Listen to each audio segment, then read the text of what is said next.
Today we'll be talking about the slopes of parallel and perpendicular lines. So parallel lines are lines that are like railroad tracks in that the lines are always the same distance apart and they go on being the same distance apart forever. They never get any closer and they never get any further apart. There's a little trick in this photograph called the vanishing point because it looks like they come together in the distance, but we all know that's not true.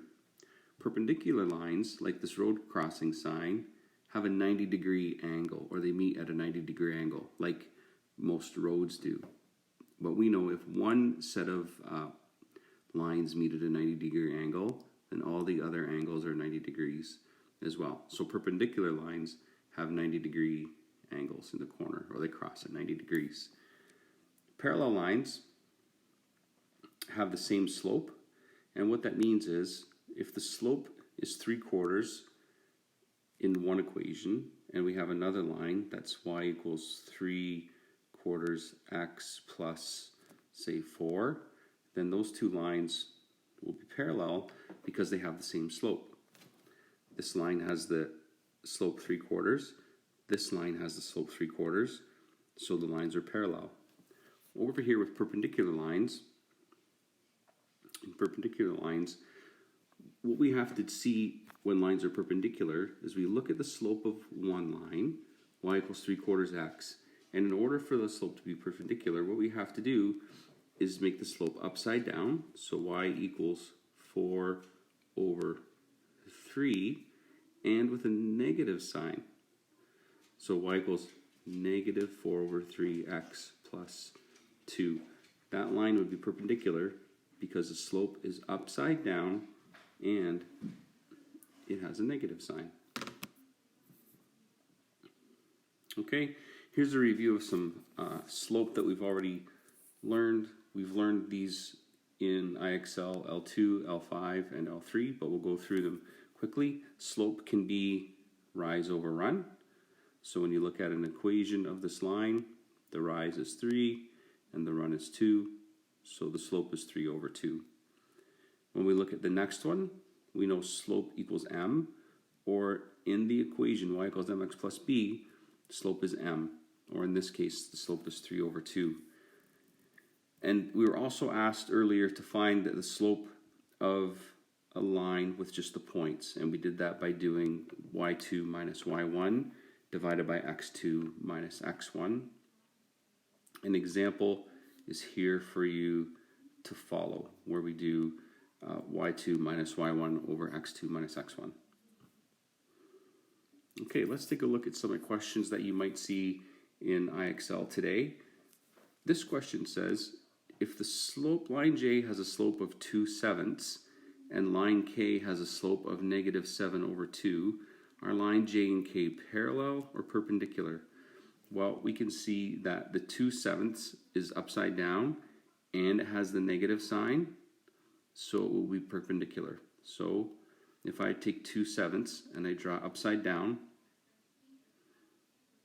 and add a negative sign, then it will be perpendicular. And that's what we see here.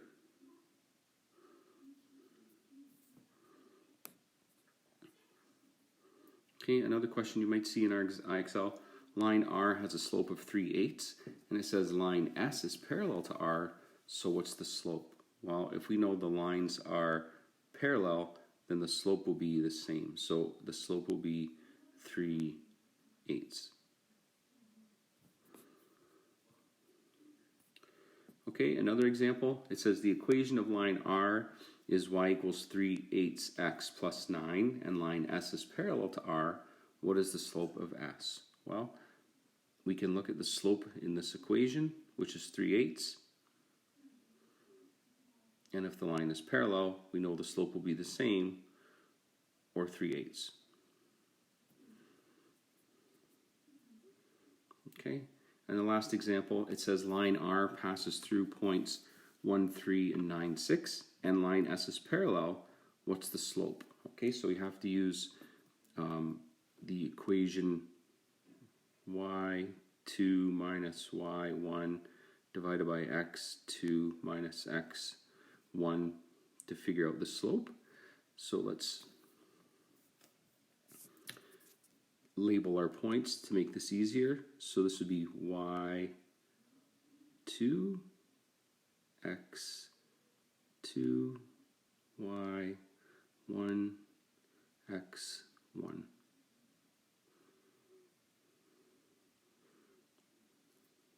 Okay, and just to be a little more explicit, sorry, make that a little smaller.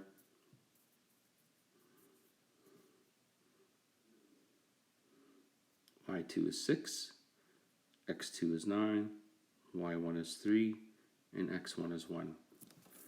Okay, so we can fill in our values here. So we have 6, take away 3, divided by 9, take away 1. So that gives us 3 divided by 8. So the slope of those 2 points is 3/8. And then the question they ask us to find a line that's parallel. So that means the slope will be the same. So the answer would be 3/8. Okay, your work today, I'm scrolling to the top, is in IXL. And it's L22.